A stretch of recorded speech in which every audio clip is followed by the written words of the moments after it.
እንደምን አላችሁ? ግቡ ባካ። እንዳንቺ ያለች የተከበረች ሴት ትጎበኘኝ ዘንድ አይገባም። ሁላችንም አንድ ነን። ይህችን ጥቂት ነገር ላንቺና ለልጆችሽ ብዬ አምጥቼልሻለሁ። አንቺ ለኛ ከእግዚአብሔር የተላክሽ መልእክተኛ ነሽ። መጽሐፍ ቅዱስ እናት ልጇን ትረሳ ይሆናል እላችኋለሁ፣ እኔም አልዘነጋችሁም ይል የለም እንዴ? እግዚአብሔር ይባርክ። ማንም ክርስቲያን የሆነ ለሁሉ እንዲሁ ቸርነትን ማድረግ ይገባዋል። ሁሉም ክርስቲያን አንድ ሐሳብ ሊኖረው ይገባል። እንዲህ ሲሆን ነው አንዱ ለአንዱ መተሳሰብ የሚኖረው። ደህና ሰንብቱ። እግዚአብሔር ይባርካችሁ። ስለ ቸርነትህ አመሰግናለሁ። ልዕልት ሆይ በጉብኝቶ በጣም ክብር ተሰምቶናል። እርሶ ግን መምጣት አያስፈልጎትም ነበር። እስረኞችን በሚገባ እየተንከባከብናቸው ነው። እስረኞቹን እኔው ራሴ መጎብኘቴ በጣም ያስደስተኛል። እግዚአብሔር ይባርኮት። ለዚህ ፍቅሮ ዋጋዎትን አያሳጣዎት። ይግቡ።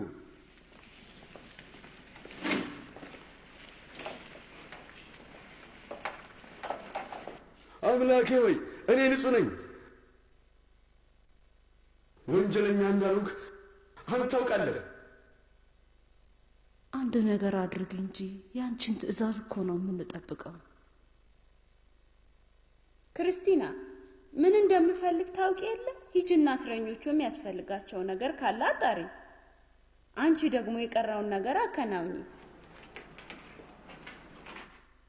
እግዚአብሔር ይባርክሽ ልዕልት ሆይ። አንቺ ብቻ ነሽ ጠያቂ።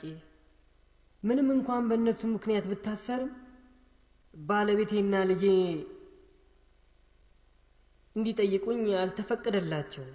ስለ ባለቤትህና ልጅ ጉዳይ ምንም ነገር እንድትጨነቅ አልፈልግም። በየጊዜው እኔ እየሄድኩ ጠይቃቸዋለሁ። የሚያስፈልጋቸውንም ሁሉ እያቀረብኩላቸው። ግን ልታሰር አይገባኝም ነበር። የታሰርኩት የልጄን ረሃብ ለማስታገስ አንድ ሙልሙል ዳቦ ለመስረቅ ስሞክር ተይዤ ነው። ስርቆት መቼም ወንጀል ነው። ሕግ ደግሞ ሕግ ነው። ከስር የማስለቀቂያ ፍቃድህን አንተን ወክዬ አስገብቼልሃለሁ። እንደሚቀበሉኝ ተስፋ አለኝ። ማመልከቻ ተቀባይነትን ያገኝ ዘንድ ጸልይ። ጸሎት?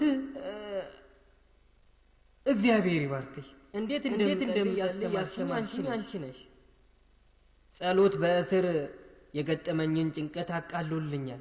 በምጸልይበትም ጊዜ አምላኬ እኔ ጋር እንደሆነ ይሰማኛል። ትክክል ነህ።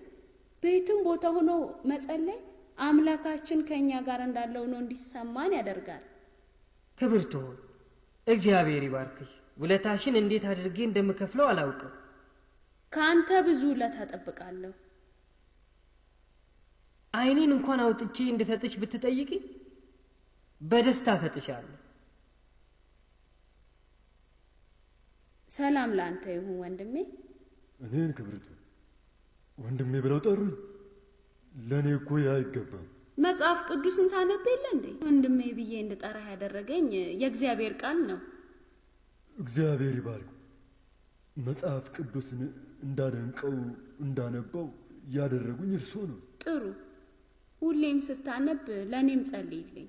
የድንግል ማርያም የሰማዕታትና የጻድቃን ጸሎት ከእርሶ ጋር ይሁን።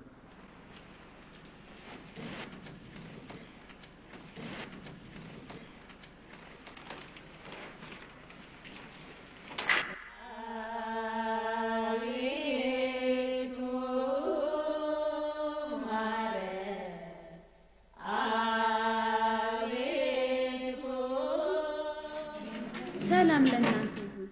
ሰላም ላንቺ እህታችን።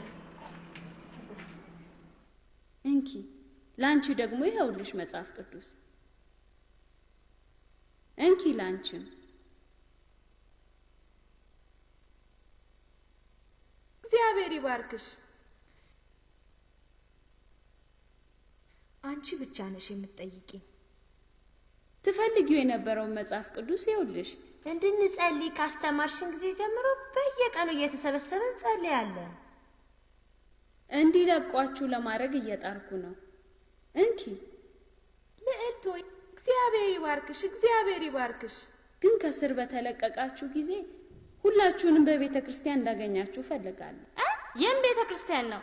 ፍትህ አጥቼ በህይወቴ ሙሉ ተንገላትቻለሁ። ሳስበው ይሁ ያለ አግባብ የምሞት መስሎ ይሰማኛል። ሶፊያ